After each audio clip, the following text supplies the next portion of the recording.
Do you want to become a celebrity? Do you want to grow your social media? Do you want likes, followers? You are in the right place. I hate this channel. No! No! These days, it's really difficult to find someone who doesn't have social media. And even if you don't have Facebook or other things like that, you are in YouTube. We like notifications because our brains generate dopamine. When you are in love, you feel that. So it's a good feeling. You want more of that. Personally, I think now it's so hard to don't have social media. When I was in a university, I need to be in social media even though I didn't want to be in Facebook, but they created a group for sending homeworks there. Even with Twitter, like if we were in a seminar, we need to tweet, like as a homework too. I have seen a lot of Gen Z saying that they were quitting social media, and I don't really know how they are doing that, because for me that's really impossible. And with work, it's also hard because they also need to connect with you. In some way you have the pressure, like you need to know what is happening in social media.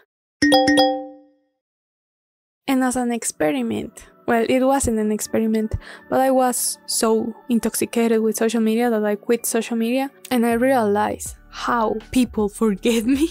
Like I started to post again and people were like, where were you? But just because I post. When I post, there is where I start to have messages. We really need to put our faces in social media in order to be remembered. Like I remember in university that some friends share memes. I don't know how to say that in English, but they talk a lot about that. Did you watch this? Did you watch what is on trend? So it's really hard. You feel alone if you don't know those topics. And I have FOMO, fear of missing out, like you need to know things. I have seen a lot of people that say that they quit social media and they had FOMO, and then when they were on social media again, they realized that they didn't miss anything. I can remember the last time I was in silence. I am always with a podcast, with music. If I don't have videos to watch, I will have a movie. And I think that's bad, because silence shows us how we really feel. Like we want to hear the voice of God, and we're like with all these songs saying, God, I can hear you. Why aren't you talking to me? Maybe I can differentiate his voice sometimes, because I have been surrounded of voices. I am like, this was your voice, or was something that I hear in some place. In Facebook, for some reason, there are a lot of people really mad at you. I don't know why. And now the algorithm on Instagram is really bad, and they're trying to convince you to continue creating, like saying that they are going to pay you the hours you have to put in that platform to grow. It's insane. Like they win a lot of money and they pay creators really bad. LinkedIn is really toxic because you have to create connections, but there aren't really connections. Everybody is trying to have more and more and more people, but they're not really interacting with each other. But with more people, you're better. TikTok is really good for me, and I have interact with the algorithm so good that I only have music, and it's a good place to stay, for being honest. But if you are watching the videos, it's like, let's see the other. And I have heard people saying that they felt overwhelmed after being hours and hours in the platform because they don't know when to stop, or if they know when to stop, they also feel like so dizzy. Like I have felt that. So I don't know if there are a lot of people like that, or there are some sensible people like me and others that I have here say that. Let me know. I don't want to talk about YouTube in a bad way. In this platform is where I have felt most connected with people. I know it's a limited version of the person.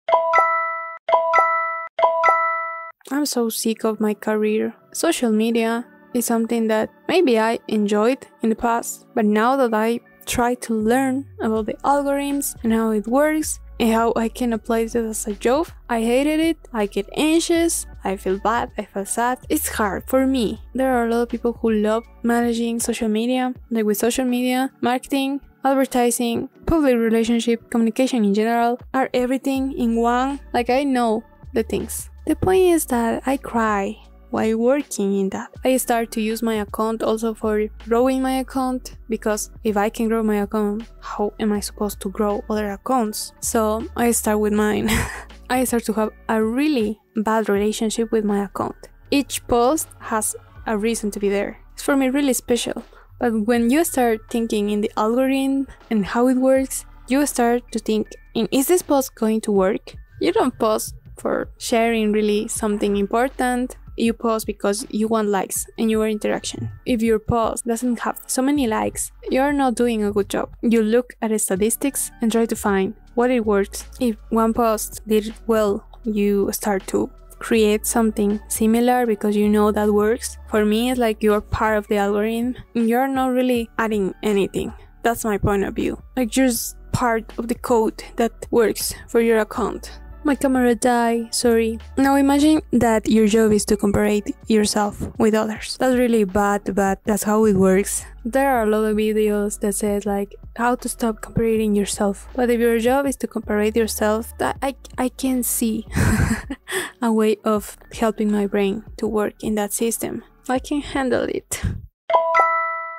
In everything you need balance. I think you need to choose the content and see if it helps you. Stop following those accounts that don't give you anything. They are stressing you and you're comparing yourself to those accounts. It's better if you just stop following them. Limit your time also. Try to give yourself moments of silence. I need to work on that a lot. And try to be intentional with what you watch. Don't act like a robot in automatic, taking your phone and maybe you don't even know what are you watching. Remember that everything that you consume is going to be in your brain and you're feeding yourself with that.